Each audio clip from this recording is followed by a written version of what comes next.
We've clocked in 11 years as parents, 3 children, 2 homes. We've intentionally kept the costs low. In honor of Mother's Day, here's how we've done it. We'll start off high level and then break it down to practical steps. We've taken everything as time steps, so move on to whatever you need. And if you get anything out of this, then do me a favor and hit the thumbs up or subscribe if you want more of these videos. All right.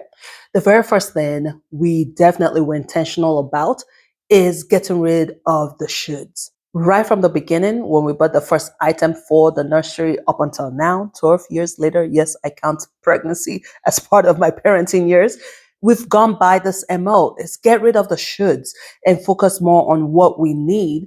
And then if we get there and we need it or want it, then we buy it. But we get rid of all the should. You should get this. You should have this. You should put the kid in this. Or you should celebrate birthdays like this. You should celebrate holiday or Christmas like that. They should get the store. They should have a lot of pictures we have in our head is what has been sold to us as a perfect picture of childhood or raising a family, running a family.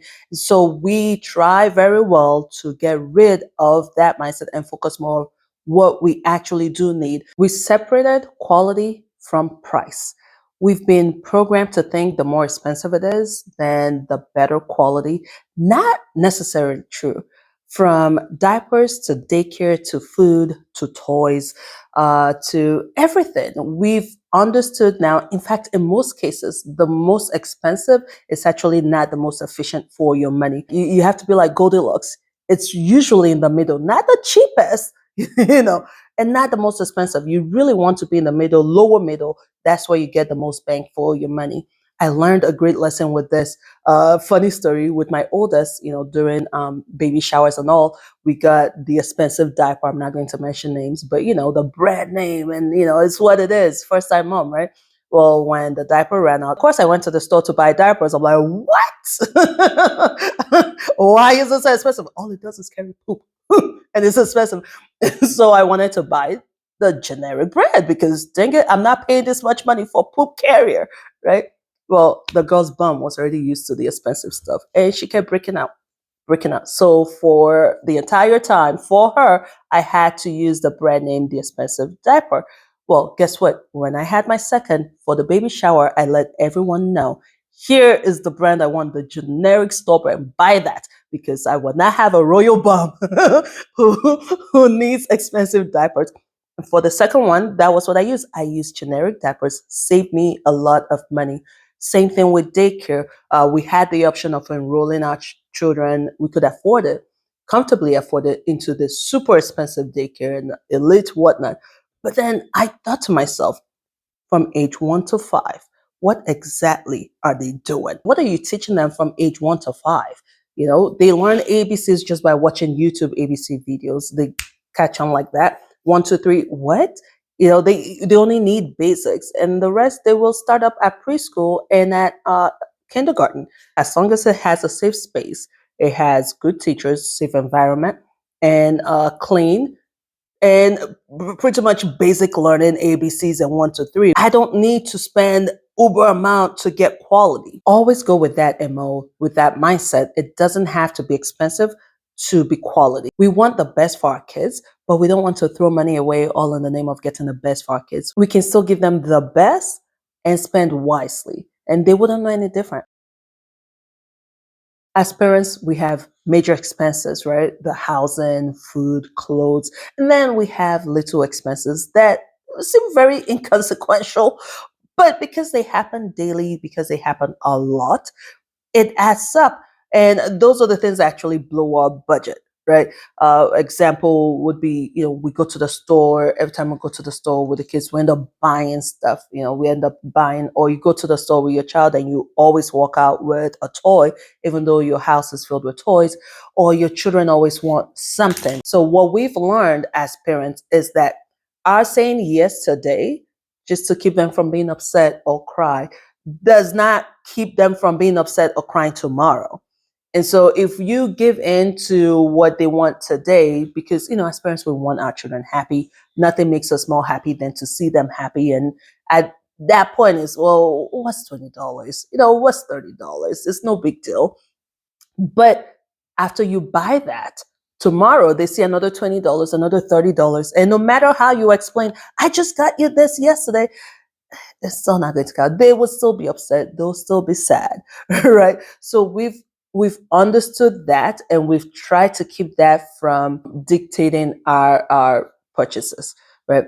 Of course, we're still parents. We love our kids. We do give in every now and then, but having that mindset really stems us from keep buying them things.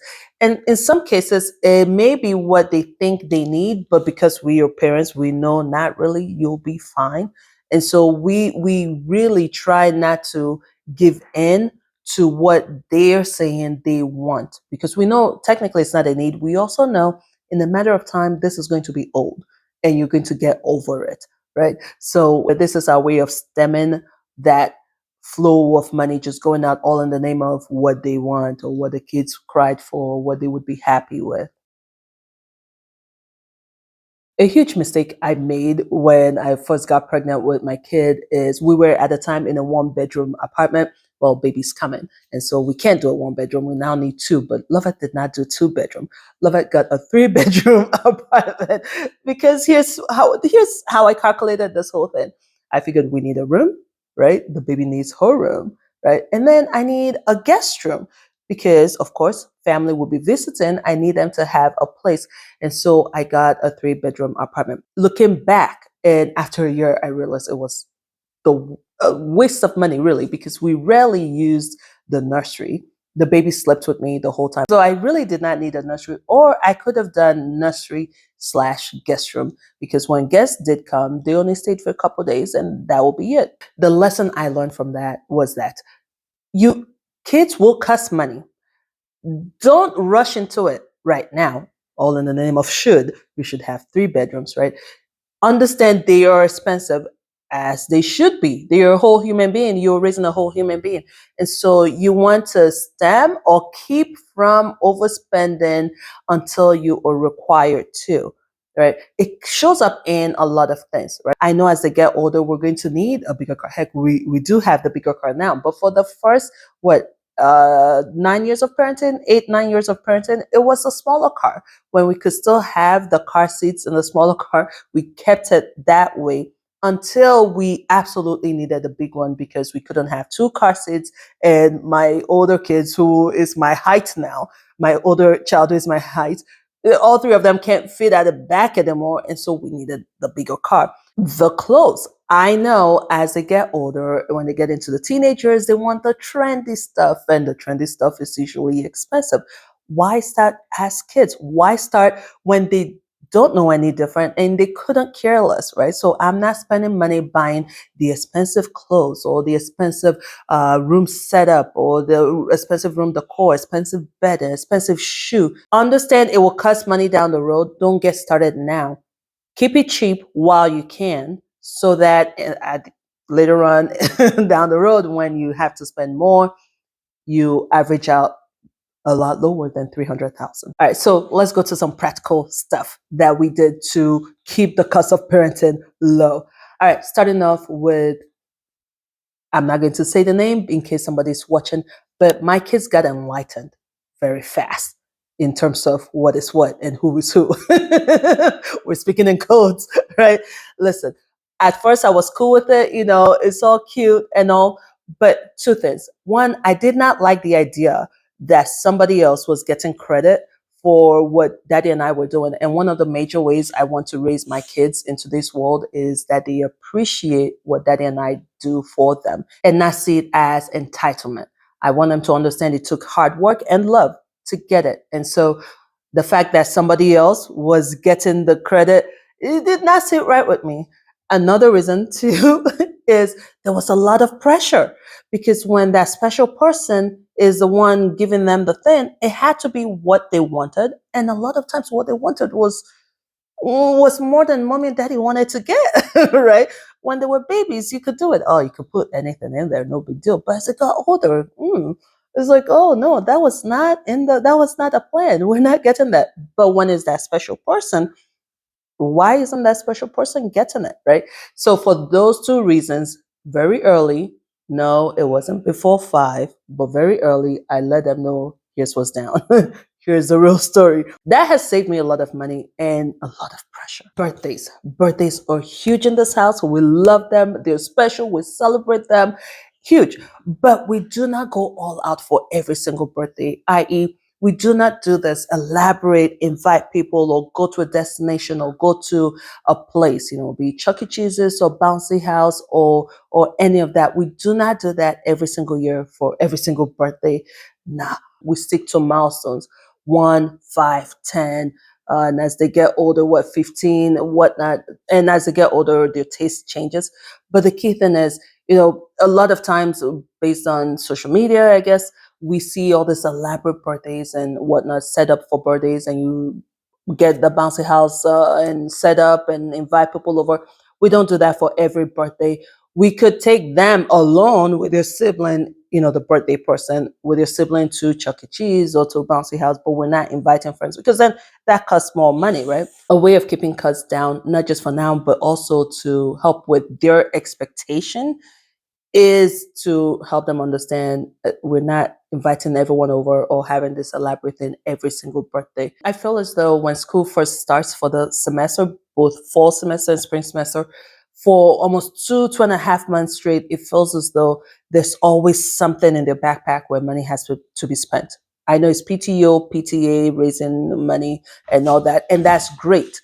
But as much as I want to support the school, my first priority is my family's wallet, right? And as much as I want to support the small businesses that are working with the school, my priority, once again, is my wallet and making sure that money is not living left and right, all in the name of supporting the school, right? So I'm very mindful. I rarely get into that.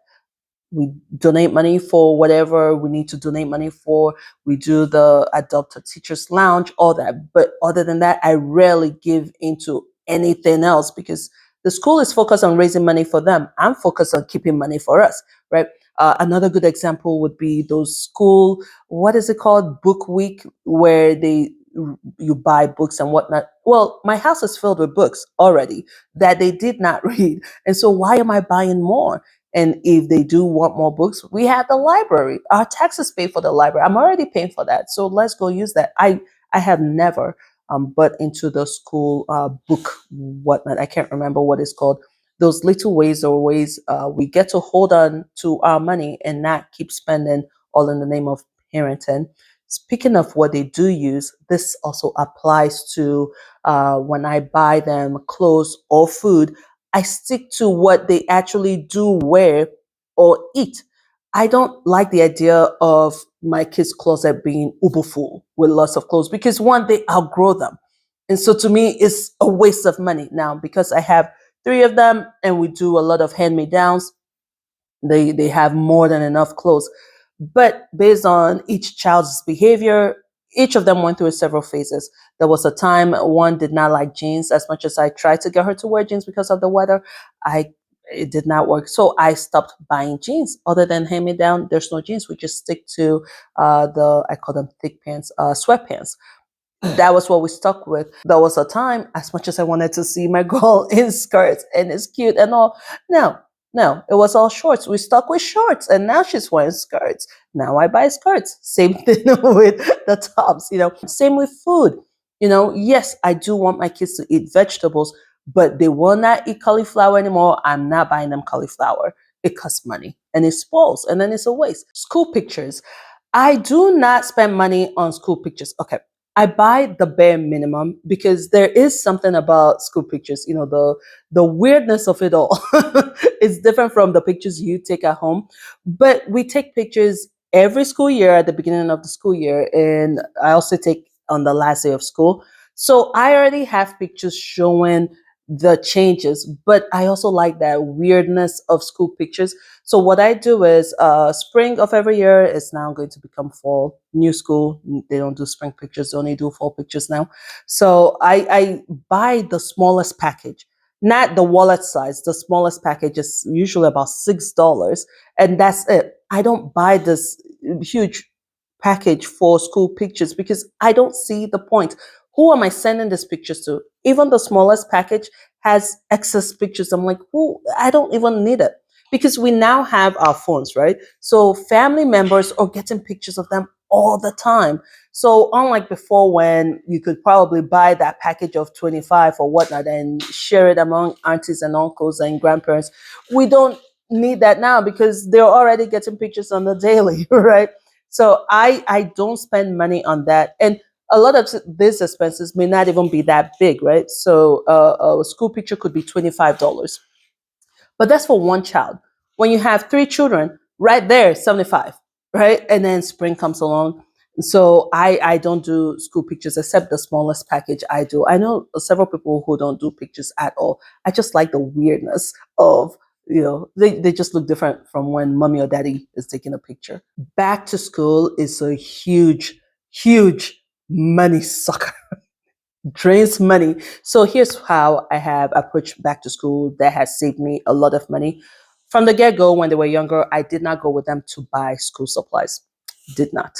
Because when they go with me, it automatically raises the cost. And I already knew, like I mentioned earlier, when they get older, they would be picky. And so right now, when they're young, let me save my money and then use it on them when they're older. So for quite a while, I did not go with them for back to school. I did buy a couple fancy stuff to throw in there because I'm very aware at that age, self-esteem, you're building self-esteem. Unfortunately, as shallow as it is, it does help, right? So I do put a couple fancy things in there, but other than that, we are sticking to the cheaper notebooks and all that, right?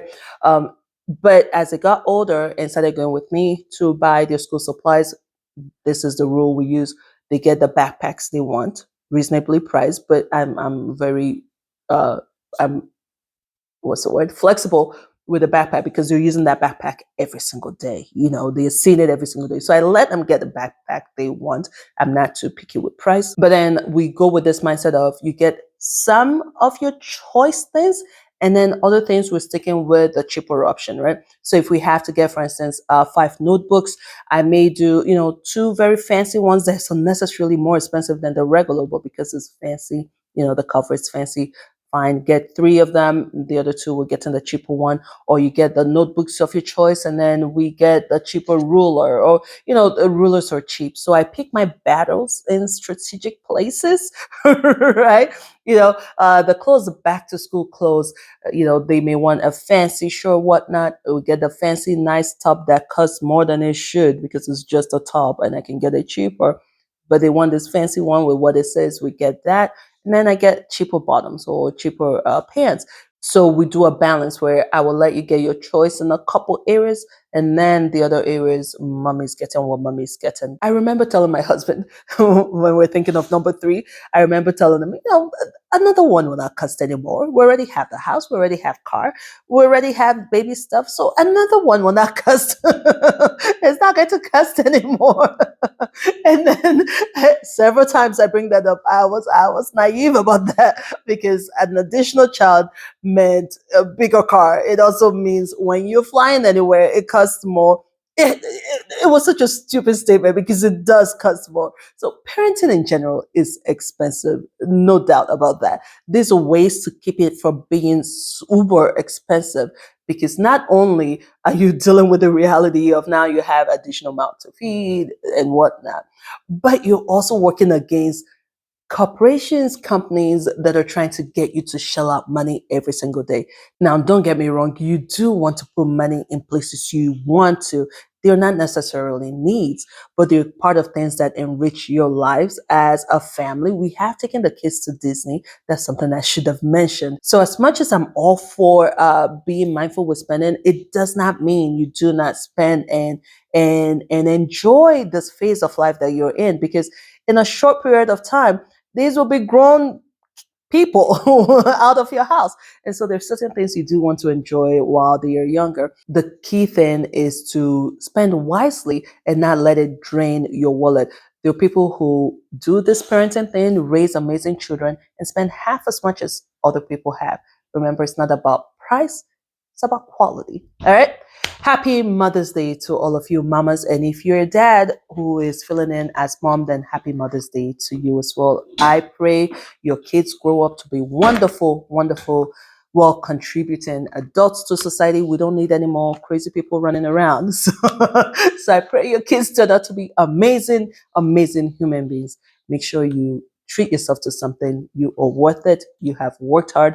Unless if you don't think you've worked hard, then make a list on how to do better. Happy Mother's Day. I'll see you in the next video. Bye.